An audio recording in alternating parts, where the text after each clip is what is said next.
Okay, all the knots I use. Most common is just a sheet bend for attaching two ends. Make a little bend here, come through the back, over the top, and then this end goes over that lip and over the top. That sheet bend comes out really easily, but to make it come out even more easily, I do the same thing, but I have like a little release loop. So again, start with the bend, go from the back over the top, and this time instead of pulling the end through, put a little more line through and pull this loop through instead of pulling the end through. That way all I have to do is pop, pull that little loop free, and it's completely released. That is what I use for hanging my hammock. If I'm using something like Dyneema that slips very easily, all I do is do a couple of loops. So I come from the back, pick the end, come from the back, go over, and what I'll do is go over and around. Like actually with Dyneema, I'll go over and around 3 times. Two is normally more than enough, and then put my little tag through. So now I have several of those loops, and there's a release there too. That will hold on any rope, and I put my weight on that. It takes a second to tie it. A rope like this, literally tie my hammock up. This is how I tie my hammock to the straps. So I'll have a strap, for example, over here, and then I'll take my line from the hammock, put it through, wrap it around, and it's that quick. And to release it, just pull that loop out, it's done, it's all released. So it's a sheet bend.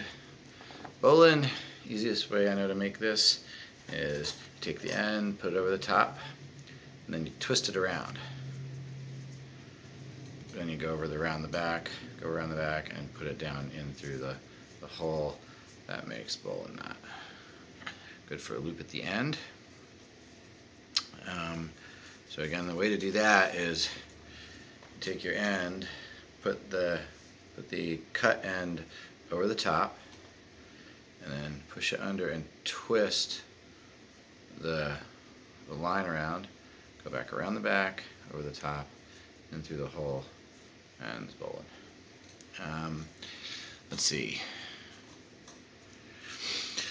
In the middle of a line, if I need to make a loop, I do the butterfly. So put your hand up, wrap it around 3 times. Then you take this one that's closest to your hand, put it over the lines, take the next one, wrap it around, pull it through, and you got a butterfly. Ta-da. That will hold your weight on just about anything, and that's great for making a loop in the middle of a line. I also use that for trucker's hitch. Let's see. So I will also make a loop sometimes at the end using that sheet bend with the loop on itself. Just come back around, go over the top, poppity pop. Not quite as strong as a Bowline, but that holds my weight. I do it all the time. Works just fine. I guess the possibility is this could pull off to the side here a little bit, but it never does. For me and my uses. I put my body weight on that too. When I'm tying rope up, I do this, loop it up, and there I just take the last end, run it over the top, tie a single overhand knot, and do another one, pull it through.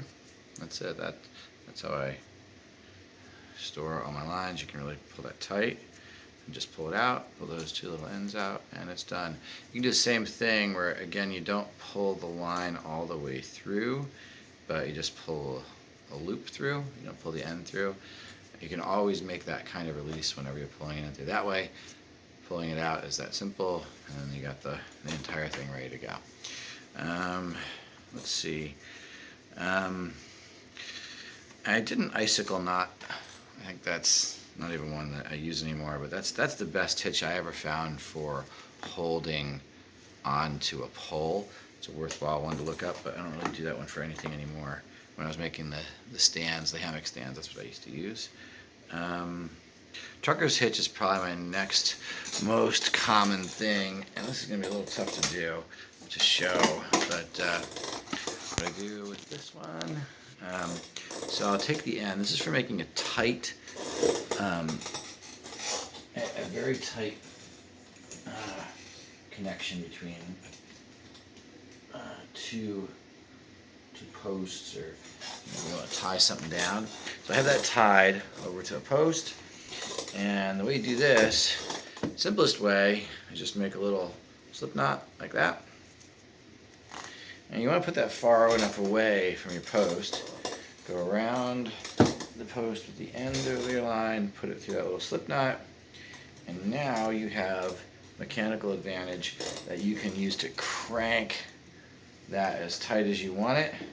I just put the loop around, put it through, and ta-da, it's done. I'll usually actually do it a couple times, tighten it up a couple times.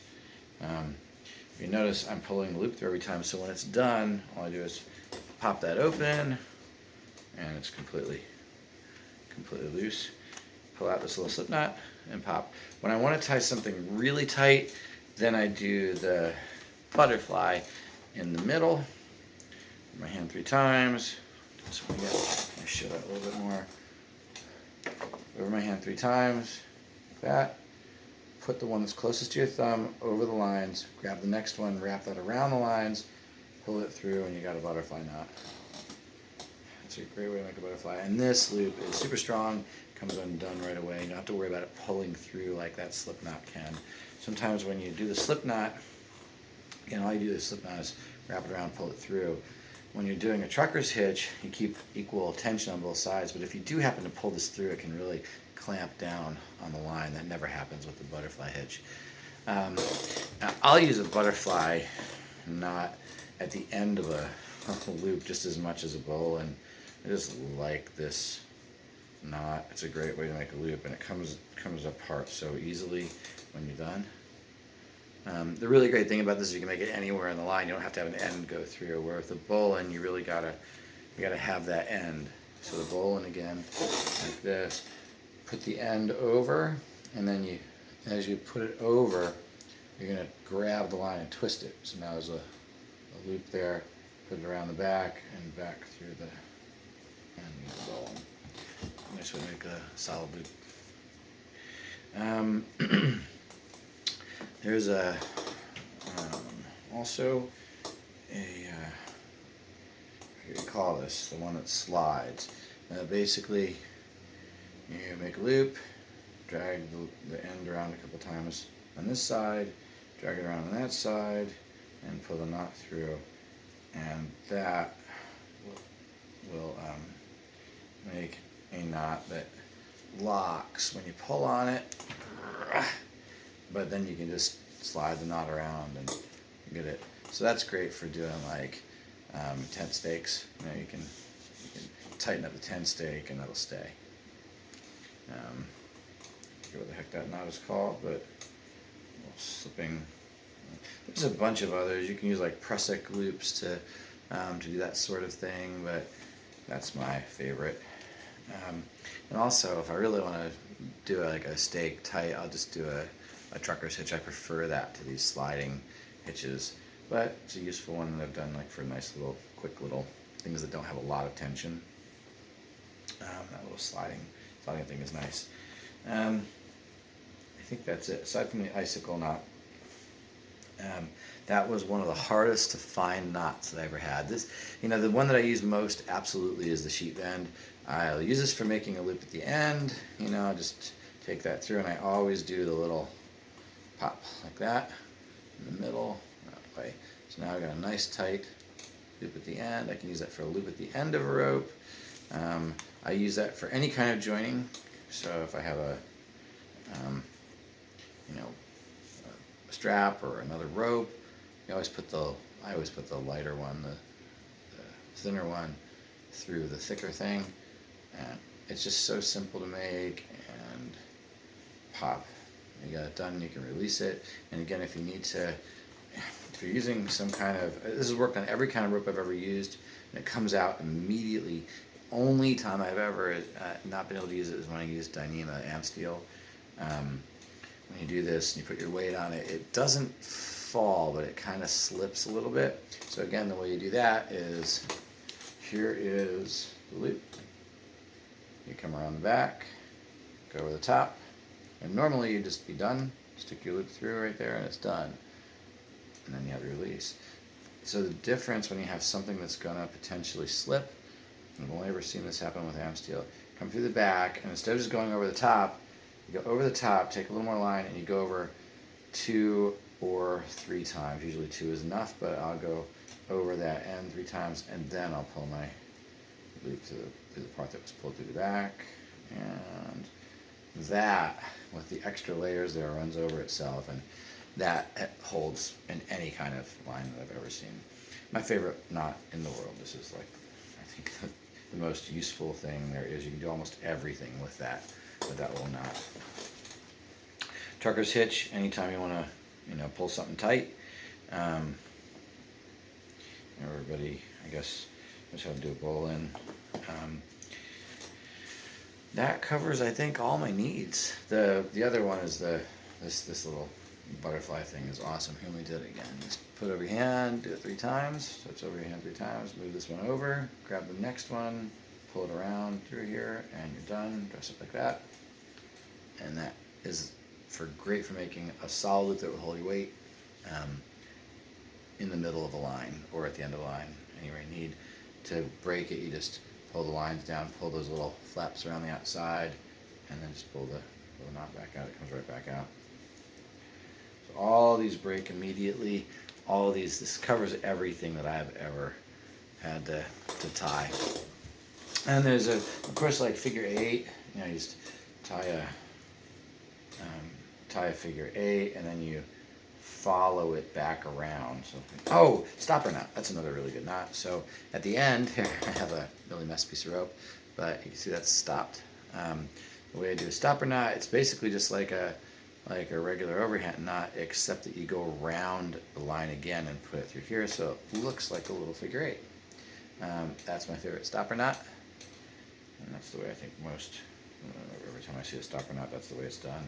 So the idea is, instead of just doing an overhand knot like that, instead of taking it around once and putting it through, you come around again, you put it through the front, so you get one more loop.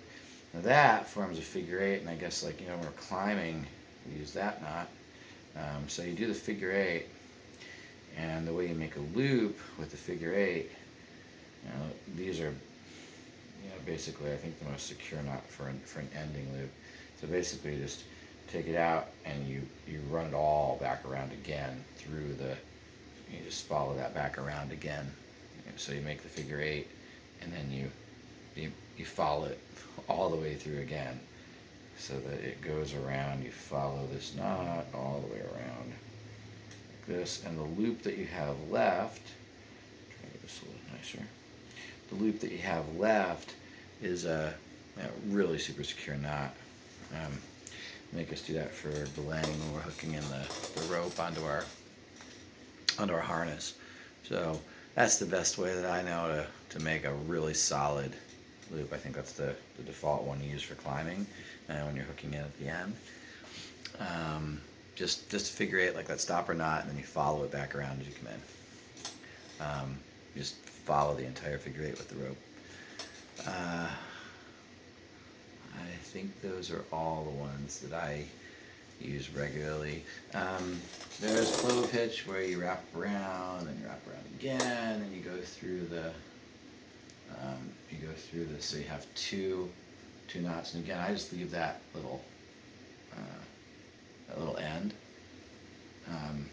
That's a way to attach a line to the post, but again, usually if I'm doing that, I'm doing something like a trucker's hitch to tie it down. That's it. Those are I think the biggest ones.